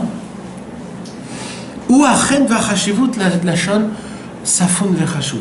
Finesse du mot safoun, c'est quelque chose de caché. C'est quoi qu'on cache? C'est quelque chose qui est précieux. Donc le bateau équivalent à de l'importance. Car le Yetzer Hara, il veut faire quoi? C'est-à-dire quoi? Il veut faire couler le bateau. C'est quoi le bateau? Il veut pas faire te couler toi. Tout le monde. Tout le bateau. Il faut faire très attention à ça. Le Yetzer Hara, il ne veut pas te faire tomber. Il veut faire tomber toi et tout ton entourage. Tes enfants, ta femme, tes copains. Tout le monde. Pas que toi. Tout le bateau, il veut.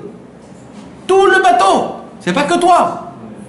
C'est quoi? C'est soi-disant, hein, si on est dans le même chemin de Yetzer Hara Mitlabesh Bemitzvot, c'est soi-disant le mec qui est arrivé à une asaga qui comprend quelque chose dans la Avodat Hashem et il contamine son copain et un autre copain. Il contamine, c'est une maladie. Ça se contamine, que Dieu nous en préserve. Comment c'est grave quand Ras Veshalom on n'est pas... C'est pour ça que l'essentiel de tout c'est la Torah. Parce que la Torah, quand tu es pachout, elle te remet en place. Il n'y a pas ici des yanim. Il n'y a pas. C'est pour ça que Rabbeinu il a dit ne bougez pas 1 centimètre du Shulchan Aruch. Ceux qui ont commencé à bouger le Shulchan Aruch, ça y est, ils ont dit c'est une mitzvah de le tuer, c'est une mitzvah de l'attraper. ומתחזק יצוציתא דנורא חיוורתא ברישא כי מתחילה יצר הרע מתלבש עצמו במצוות ומטה את האדם כאילו מסיתו לעשות מצווה. C'est très fin. C'est super fin. Parce que là, je te dis, la différence entre le rustre et le bon, c'est que l'autre, le bon, il essaie avec son travers de lui faire comprendre le MX dans le Nahalacha, etc. Mais si deux personnes, les deux, ils sont dans le même bateau, d'accord? Que les deux, ils sont en régulier en même temps. Comment tu veux que l'un aide l'autre? Il peut pas. Impossible, il ne peut même pas la faire la Mishnah. Non. Ben non. Et comment faire la Mishnah? C'est super fin. Oui. C'est-à-dire qu'il faut recommencer même la base des bases. Eh oui. Mais de base, c'est Chadai Avraham de base. Caron de base, c'est d'abord Chadai Avraham. Après, tu as un bonus, tu as des copains. Mais il ne faut pas chercher le Tachlit, c'est pas les copains. Le Tachlit, c'est Chadai Avraham. Après, tu as les copains. C'est ça. Si quelqu'un il se dit sans les copains, je peux pas, il n'a rien compris, lui. Mais dans le lien de Rabbi Israël, c'est fin parce que tout le monde le vit par dose, d'accord? Dans le lien de Rabbi Israël, beaucoup on voit ça. D'accord? Ouais. Parce qu'il n'y avait pas beaucoup de kélim de la faute, d'accord? Ouais. J'ai pas dit tout le monde, hein. Ouais. On voit beaucoup ça. Et c'est dur de faire le tri avec les gens que eux ils t'amènent là où il faut pas. Il y a des gens qui eux ils t'amènent là-dedans aussi, parce que les odeurs à la force. Quelqu'un un jour il m'a dit une belle parole. Il m'a dit comme ça contamine, Bah oui. eh ben ça, il y a aussi un effet inverse. Quand toi tu es dans le bon chemin, le mec qui est pas bon, il sent que lui ça va pas aller, donc il va pas s'approcher de toi. Et ça aussi on le voyait. Mais ça joue aussi. Alors voilà, des vrais Ovdei Hashem, que c'était des vrais Ovdei Hashem, il y avait des gens, chez Rabbi Israël, qui ne pouvaient pas les saper, les vrais Ovdei Hashem. Il y avait des gens, c'était beaucoup de gens d'Afka. Ils ne pouvaient pas les saper, les vrais Ovdei Hashem. Non, mais ça veut dire c'est que ça va dans les deux sens. C'est-à-dire ça peut faire du mal, mais aussi, quand il y a quelqu'un, il est dans le Hémet, et qu'un autre, il est moins dans le Hémet, il dit, je ne peux pas être avec ces gens-là. Il ne veut pas. C'est comme ça, ça va partout, c'est comme ça. Maintenant, c'est pas ça aussi le Tachlit, ça aussi c'est pas ça le Tachlit. Le Tachlit, c'est que tout le monde, Ani Mekabel Alay Mitzvata, c'est Shelveaf Taler Aragamora, c'est ça le Tachlit. Le Tachlit, c'est qu'on forme un tous, c'est ça le Tachlit. Maintenant, Rabbi Nathan, lui, il aimait son cholek à lui, ça veut dire il était cholek, il aimait son cholek, c'est pas qu'il aimait, c'est qu'il formait avec lui un pour contre le Yetzirah, tu t'imagines? Comme il essayait pas d'aller le convaincre. Non. Mais dans son cerveau, dans ça ne bougeait pas. c'était. Ça ne bougeait pas. Oui. Il a écrit les lettres à l'autre là. Il a envoyé Le Savran. Et t'as vu comment il lui a parlé? Tu crois que Rabbi Nathan il a fait du lèche? Il a pas fait du Pas du tout. C'était du Emet Lamito. C'était du Emet Lamito. Et pour lui c'était comme ça. Mais il n'était pas avec lui, il n'avait pas avec lui mangé, discuté, non, il n'était pas avec lui, mais il lui a envoyé quelque chose d'amour. Tu as compris? Et Azrat Hashem, c'est beau de s'aimer autant, bon Hashem, qu'est-ce que c'est beau de s'aimer autant, bon Hashem. S'aimer, parce que Rabbi Nathan, il a appris à s'aimer. Rabbi Nathan, il a appris à s'aimer pour arriver à ça. Comme il est. Bah oui, il a appris à s'aimer. Ouais, comme il est. C'est pour ça qu'il a réussi avec Rabbi. ומכין ענה בהבלטה דחקיקה אלי אשר יעינו שעיקר הכנעתו של היצר הרע הוא על ידי התורה. On revient dans le Inyan de la écrit Torah et pas Torah Bekoach. Torah. Parce que comment tu es machnia, qu'est-ce qu'il veut faire le Yetzer Hara? Il veut te faire deux choses. La tibia ou la shpil. Il veut te faire couler et te faire te cracher après qu'il t'écrase. Comment ça s'appelle? La shpil, te rabaisser. Et pas juste te faire tomber. Il veut que quand tu tombes, il veut s'asseoir et te cracher sur toi. Oui, c'est l'effet de la bague. Voilà. Il veut t'éclater. Il veut pas juste que tu coules. Ça ne lui suffit pas. Il veut que quand tu tombes, tu comprennes que c'est lui qui t'a fait tomber. Il est en train de rigoler. C'est ça lui, etc. T'imagines? Alors il dit Rabbeinu, puisque la Torah elle a deux forces. C'est quoi les deux forces? C'est le bâton et, comme on avait dit, les Shemot là, comment on avait dit, le Kamiya, comment on avait dit le Kamiya? L'amulette. L'amulette, comme la Torah, elle a les deux forces. C'est quoi la tibia ou la shpil? C'est les deux folies, deux sortes de folies qu'il y a. Pour comprendre ça, il n'y a que le porte-parole de la Chachma qui explique, le Rav de Tchirin, Mamash, où il explique ce que je vous avais dit la dernière fois. Dans la folie, il y a deux sortes de folie. C'est le fou qui sait qu'il fait quelque chose de fou, mais là il a une envie de folie. Et il y a après le deuxième niveau où il fait la folie sans savoir que c'est faux. C'est tellement. Il dit Rabbeinu, et c'est ça. La tibia, c'est quoi la tibia? C'est quand tu sais que tu fais quelque chose de mal, mais c'est trop fort. Et après, la shpilotra, c'est quand c'est même plus toi. Tu fais les choses sans. Et contre ça, il y a la Torah. C'est quoi la Torah? C'est le bâton et l'amulette. Encore une fois, c'est ça qu'il dit Rabbi Shmuel Horowitz. C'est pour ça que dans le Sefer Torah, il y a deux bâtons. Deux bâtons, c'est les deux effets qui se passent quand tu fais l'agba de Sefer Torah. Oh, écoutez, sur l'agba, on ne fera pas ça. L'agba כי הלוחות אור כאן וו ורוח בן וו וזהו בחינת אלוותה דהיינו מקלות דחקיק עלי אהיה וכולי היינו שמות בחינת התורה שהוא בחינת וו והוו הוא צורת מקל והיא כולה שמותיו של השם ידבר dans toute la Torah ce sont des noms d'Akadosh Baruch Hu. Sur ça aussi il y a énormément à dire. היינו שהתורה הקדושה הוא מכניע יצר רע שרוצה לעשות את האדם משוגע ממש. Il veut rendre l'homme complètement fou. Il suffit pas, comme je vous ai dit, il suffit pas de le faire couler, il veut le rabaisser. Qui bat la vera ou meshuga. כמו שאמרו רבותינו זיכרונם לברכה, אין אדם עובר עבירה אלא אם כן נכנס בו רוח שטות. וכמו שהמשוגעים צריכים להכותם ועשו עליהם שמות, comme les fous, comment on peut essayer de vivre avec un fou, ou les frapper, ou lui mettre une amulette. Pourquoi le frapper? Le frapper, c'est quand il sait que ce qu'il fait, c'est de la folie, mais c'est trop fort. Et l'amulette, c'est quand c'est fini. Alors, comme un fou, il a besoin de ces deux choses-là, comme Ken Mamash, comme ça, pas exactement. À Torah, chez Oskin, dans la Torah, il y a ces deux forces. Dans la Torah, il y a la force du bâton et la force de l'amulette. Le bâton, c'est Vav, Orkan Vav et Orban Vav. Et l'amulette, c'est quoi? C'est que chaque mot qu'il y a dans la Torah, c'est une amulette. C'est un nom de Dieu qui fait de l'effet sur toi pour t'enlever la folie que tu as en toi. שבזה מקין ומכניעין את היצר הרע ומגרשים מן האדם את השיגעון והרוח שטות ונכנס בו בחינת ומכינן לב בהבלטה דחקי כאלה שמות וכולי כאלה. Donc c'est ce qu'il a vu Rabbi Bar Chana. Qu'est-ce qu'il a vu Rabbi Bar Chana? Là je récapitule et j'explique. Rabbi Bar Chana a vu. Rabbi Bar Chana a vu. D'abord j'ai vu un chidouche exceptionnel. Comment ça commence dans la Gemara? Dans la Gemara, comment ça commence?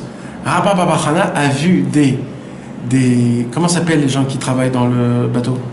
Des marins. Il a vu des marins et les marins lui ont raconté une histoire. Et là il raconte l'histoire. Comment il appelle les marins dans la Gemara? Nechuteyama, les descendeurs de la mer. Les plongeurs de la mer. Nechute, c'est Nachat, Nun, Chet et Taf. Et Yama, Yam, c'est le Nun Sharek Dusha, c'est la Malchut. C'est le Malchut. Inon Shmo. C'est-à-dire, de base, tout ce que je vais te raconter, Nechute Yama, ça vient du Nachat. Je vais te donner le secret du mot Nachat. Les plongeurs, c'est ceux qui vont venir. Et c'est ça les plongeurs, exactement, c'est aussi ça. Nechute Yama. Et comment c'est beau, comment tout Rabbeinu, c'est tout, il se...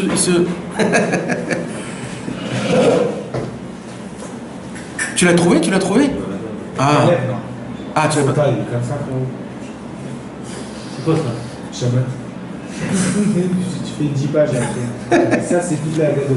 Le En Yaakov. Ah, Alors je répète, donc qu'est-ce qu'il a vu? Il a vu une gale, comment on dit? une vague. Il a vu une vague énorme qui est venue pour faire couler le bateau. Et au-dessus de la vague, il a vu comme une étincelle blanche qui ressemblait à un ange. Et la seule possibilité pour casser cette vague, c'était par un bâton. Il dit Rabbeinu, la vague, c'est le Yetzer Hara. Le bateau, c'est l'importance et la grâce qu'on a perdue. Et qu'est-ce qui fait le Yetzer Hara? Il veut nous enlever notre importance, notre grâce aux yeux d'Akadosh Baruch Hu pour que nos prières, ils ne s'arrivent pas. Alors, c'est quoi qui fait casser la vague? C'est le bâton, il y a écrit Eye Asher Eye. Le bâton, c'est quoi? C'est le bâton et les noms. Le bâton, c'est la Torah elle a deux forces. Elle a et le bâton et les noms, que c'est fait pour mater un fou, que le fou, c'est quand le Yetzer Hara il a été pris. Grâce à ça, on casse la vague et grâce à ça, on arrive. Donc, on a tout expliqué l'histoire. Vous pouvez, la possibilité, vous pouvez la reprendre? Nous, à la Yeshiva, quand on était jeunes, c'était ça notre jeu. Quand on marchait dehors, c'était de se rappeler c'est quoi toute la gadot de Rabba Bahana et qu'est-ce que Rabbeinu disait dessus. Agal, Yetzer Hara, Asfina, Safun Vechashu, Malach Maziku, Maklot, Eya Ashereye, Torah, Orkan Vav, Rochban Vav, Kami Hashemot, Kol HaTorah Shmotav Shel HaKadosh Baruch Hu. Et vas-y, ta ta ta ta ta ta ta ta ta ta ta. Maintenant, Rabbeinu va nous expliquer comment tout rentre dans le pasuk où il a commencé, Ashret, Mimeh, Derer, Aolchim, Betorat Hashem. Là aussi, Baba Batra, Perek Ramishi. 5e Perek. Alors, Vezeu Ashret Mimeh Derer. Ashret, c'est quoi? La chose Istaklut. Pourquoi? Parce qu'il y a écrit Ashurenu. Ashurenu, ça veut dire regarder. Temimeh Derer Bechinat Yaakov Ishtam. Ça aussi, c'est la première fois où Rabbeinu il parle de la Tmimut dans toute cette Torah. De là, on apprend que d'étudier la Torah Betmimut, ça s'appelle Torah Bekoar. Et oui, parce que notre normalité, c'est de tout compliquer. Et d'étudier très fort, c'est d'être tam. Donc c'est ça, Torah Bekoar, c'est Torah Betmimut. T'imagines? Shu Bechinat HaSechel. Comment le tam, c'est le Sechel? Non, c'est c'est parce que tellement c'est devenu une habitude de compliquer les choses que maintenant je dois prendre mon Sechel pour essayer le plus pour être tam. En fait, c'est de redevenir comme j'étais à l'époque. Aïnou liskot listakel à Sechel shesh bechol davar. C'est-à-dire quoi listakel à Sechel shesh bechol davar? Ashrei, c'est regarder. Tmimeh derer. C'est quoi Tmimeh derer? C'est la Torah. C'est-à-dire comment j'arrive à regarder la Tmimut dans la Torah. C'est-à-dire comment j'arrive à regarder le Sechel shesh bechol davar. Shu bechinat Yaakov ishtam. Zezochin al yedei Torah. Mais quelle Torah? Vezo aolchim betorat Hashem. De là, on apprend que c'est quoi aolchim? Quand Rabbeinu il a dit qu'il faut que vous marchiez avec mes Torot, c'est quand tu utilises la Torah Betmimut, pas Beyoun. Pourtant, on marche avec les Torah, c'est pas Beyoun? Hein? Alors, le pshat, il y a un pshat. Le pshat, la Lechetim Torah, c'est Torah Betmimut. C'est pour ça que je t'avais dit, ne sois pas que là-bas. Il y a aussi l'autre côté. Il y a aussi ça. Et surtout ça. Qui a l'idée chez le maître Torah Bekoar, elle est des enoten koar les malchut d'Ikdusha. Quand un homme il étudie Torah Bekoar, c'est-à-dire la. Là en français ils mettent des navigateurs. Navigateur. Les navigateurs c'est ceux qui conduisent, c'est pas les conducteurs. Ah. Bechinat Nun. Donc quand un homme il étudie Torah Bekoar, il crée le Nun. Les kabel mina sechel, de recevoir du sechel, parce que le sechel c'est la chokma. Shou bechinat chet, bazaina sechel. Il y a quelque chose dedans là, c'est bien Quoi? ça. Quoi? Ce qu'il dit, Rabbi Mohamed a dit, des navigateurs ont raconté qu'entre deux vagues, il y avait une distance de 300 par-ci. Ah, ça c'est la Torah d'après ça. Non, c'est dans tout de suite, c'est dans 57, chapitre 5. Ouais, mais Kaneri Rabbeinu, ça il a expliqué dans une autre, dans la Torah, dans une autre Torah, ça. Mais là, il y en a plein, il y en a 15 au moins. Là, ouais. 73, c'est la 73. Ouais, 73. Ah, 73. Ah, t'as 73? Non, c'est dans le même DAF, il y a plein d'histoires. Dans le même DAF. 73. Il paye plein de ça. C'est jamais très bien. Donc, quand un homme il étudie la Torah Bekoar, c'est-à-dire Betmimut, Beprinat Yaakov Ishtam, mais pas Esav Ish Saïr Yodéat Saïd. Un jour, on m'a dit si tu vois quelqu'un qui il est Médaklem, comment on dit Médaklem? C'est les Daklem. Un vigiacte. Hein? Un vigiacte. Ouais, un mec qui sait te jongler avec toutes les choses, c'est Esav. C'est pas de la Gdoucha, ça. C'est trop parfait. Esav Ish Yodet Saïd Bepiv. Esav, il te prenait, c'est le serpent. C'est avec quoi il te truc? Avec sa langue. Un Yaakov Ishtam, c'est quelqu'un qui te répond, mais il dit, tu sais, je crois, si je me trompe pas, si je me rappelle bien, je me rappelle que j'avais lu un truc comme ça, et il te dit. Mais un mec qui dit non, non, non, non, non, non, non, non, non, non. C'est pas de la Gdoucha, ça. C'est pas de la Gdoucha. C'est pas de la haine, il n'y a pas de la haine. De la haine, c'est de la beauté, c'est de la... Du charme. Ouais, du charme, exactement. Quand tu parles, tu bois ses paroles, tu te dis mais il est trop beau ce mec. Le serpent, il charme. Le serpent, il charme pas. Le serpent, ça s'appelle pas charmer. Trompe. Il te trompe. Il veut attraper ta... Il te trompe. Comment ça s'appelle? En français, c'est charmer. Hein. Ah ouais? Ouais, Alors c'est faux, alors c'est pas un bon nom ça. Alors il faut pas dire ça alors. La Torah, ça t'attrape. Le serpent, ça te... C'est comme dans les dessins animés où le serpent... Ça s'appelle charmer? Alors il faut pas. Quelqu'un qui prend le serpent, qui lui fait comme ça bélier, ça s'appelle celui qui vient, qui Alors il faut arrêter. Celui qui gère le serpent, c'est un charmeur. Alors il faut arrêter de dire ça. Mamache, il faut arrêter de dire ce mot-là. C'est pas un bon mot ça. C'est pas un bon mot. Mais... C'est le français. Ouais, mais exactement. C'est comme par exemple tout la Emouna, c'est la croix. Comment on dit Emouna? Croix. Et croire, c'est la croix. T'imagines? C'est la folie. C'est le français. Ouais. C'est très très grave. Donc Rabbeinu, qu'est-ce qu'il nous dit? Il nous dit quand un homme il étudie Torah Bekor, grâce à ça il amène le chen. Dites-moi. Mais quoi, c'est Belpchitout. Belpchitout. Kor, les mots Torah Bekor. C'est de Betimimout. Non mais pour arriver à la Timimout, il faut beaucoup de force. C'est ça Torah Bekor. Qu'est-ce qu'il nous dit là? Il nous dit puisque tu t'es été habitué toute ta vie à être un complicateur, que quand tu étudies la Torah, tout de suite tu compliques, tout de suite t'es pas toi. Alors Torah Bekor, c'est quoi? C'est d'étudier Bekor pour que tu sois toi d'être Betimimout. T'as vu comme par exemple on a étudié le Chen. Combien on a parlé Chen? On a fait 2 cours sur le Chen, tu te rappelles? Chez Yitzhak et chez... 2 cours en entier on a fait le Chen. C'est quoi le Chen exactement? On a parlé de Esther, il y a la traite. On est allé très très loin. Ça veut dire que c'était pas bien? C'est bien, mais de base, pourquoi la première perception de ton cerveau n'a pas flanché sur le Chen de la... Comment on a dit? De la beauté, de la grâce. C'est normal parce que comment tu vas arriver à la grâce si tu ne dis pas la Torah? Ce qu'on a fait, c'est étudier la Torah.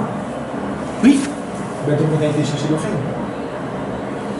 Oui, mais de base, normalement, quand tu lis la grâce, tu sais Non, que... quand tu sais pas. Non, mais là, on parle... ouais, mais c'est pas qu'on sait pas, on sait un petit peu quand même, tu sais pas. Non. Bah, sinon on ne ferait pas Torah Bekor, c'est quoi? C'est d'étudier la Torah? Oui, mais d'étudier la Torah, pas que la Torah, elle t'étudie. Il y a des gens qui étudient le chasse, il y a des gens qui ont... Le chasse, il leur a étudié.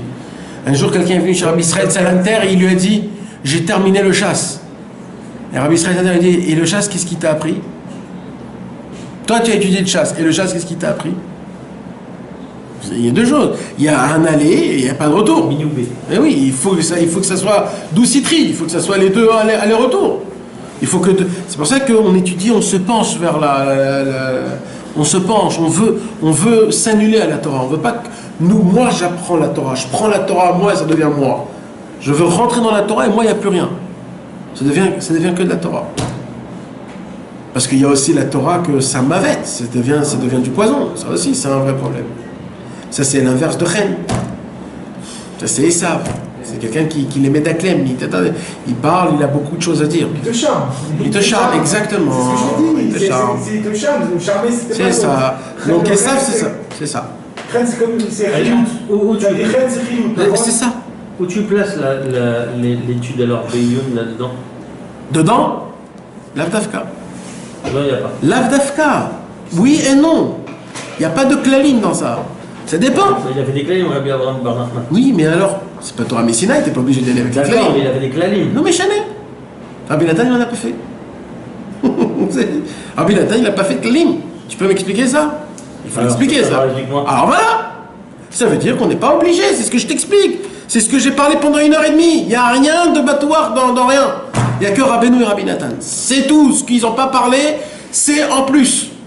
C'est en plus. C'est pas la Chalem Moshe Messinaï. Rabbeinu et Rabbi Nathan, c'est la Chalem Moshe Messinaï. Pas le reste. Pas le reste. Le reste, c'est en plus. Si tu veux, tu veux. Si tu veux pas, tu veux pas. On n'est pas obligé de... On n'a pas dit obligé. Oui, mais quand je dis pas obligé, ça veut dire ne crois pas que toi, parce que, je dis toi, Stam, mais que quelqu'un qui étudie la Torah Beyoun, il aura plus compris qu'un mec, non. Non, pas ça. Non, mais c'est non, mais parce qu'on le pense. Je te promets que s'il y a un autre mec Non, qui on pense vient... pas, c'est des moussagim différents quand on fait Beyoun, c'est tout. Ça veut dire qu'on a mieux compris. On va chercher autre chose, on verra dans les Tu peux trouver à Kadosh tu pars très loin. Oui, Ça veut pas dire que tu as compris le chat du mais tu peux aller très loin sans les mots de Biyun. C'est ça que je veux te Bah, dire. ça, je sais pas.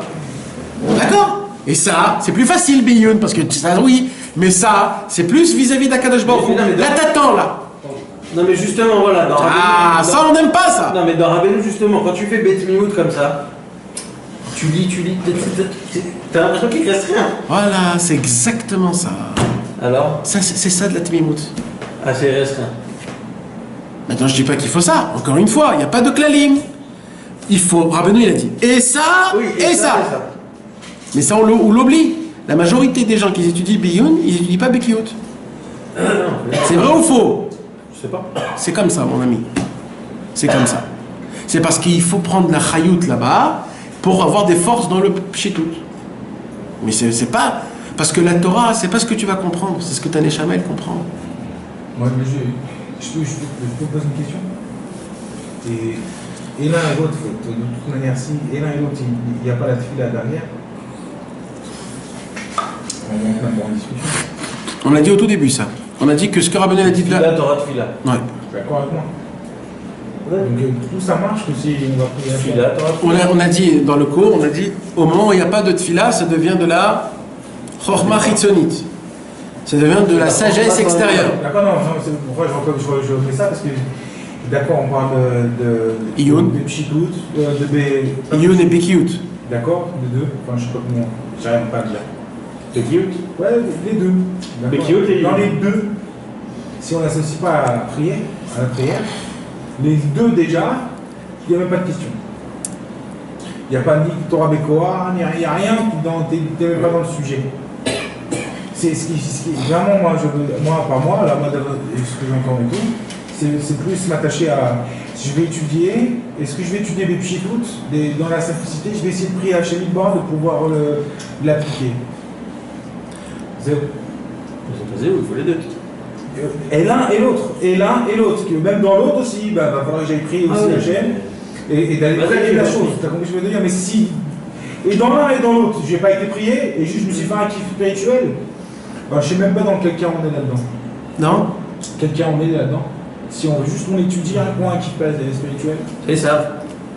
Mais ça, on n'est même pas dans la galgale, là. On n'est même pas dans le truc. Ça, il nous a même pas fait faire une mitzvah, lui.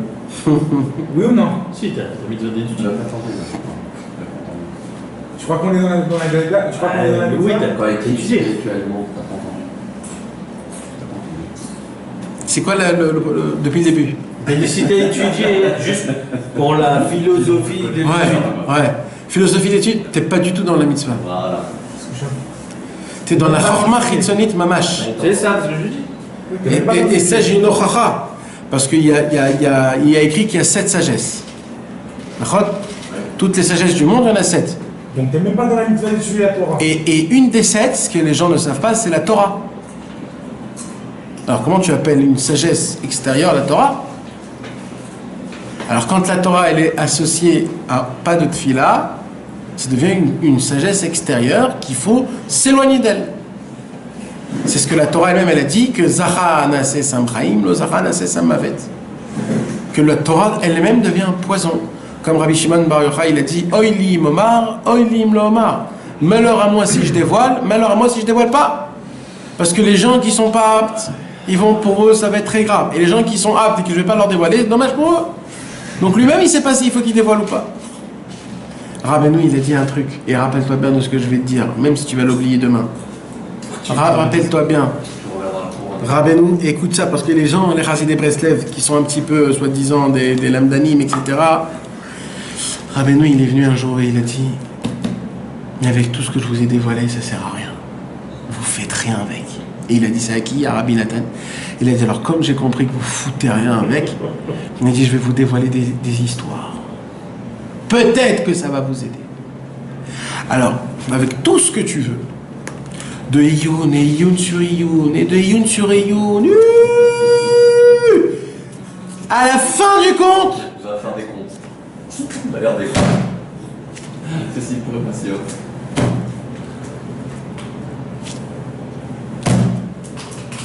alors, encore une fois, ça ne veut pas dire que, t'as compris? Ne fais pas maintenant des ignanim. Mais sache, ces choses-là, il faut les savoir. C'est des trucs qu'il faut savoir. Parce que malheureusement, il y a des maladies aujourd'hui dans Breslev qui, eux, ils te disent c'est quoi qu'il faut faire, comment il faut faire. Chas v'shalom, ça n'existe pas, ces choses-là.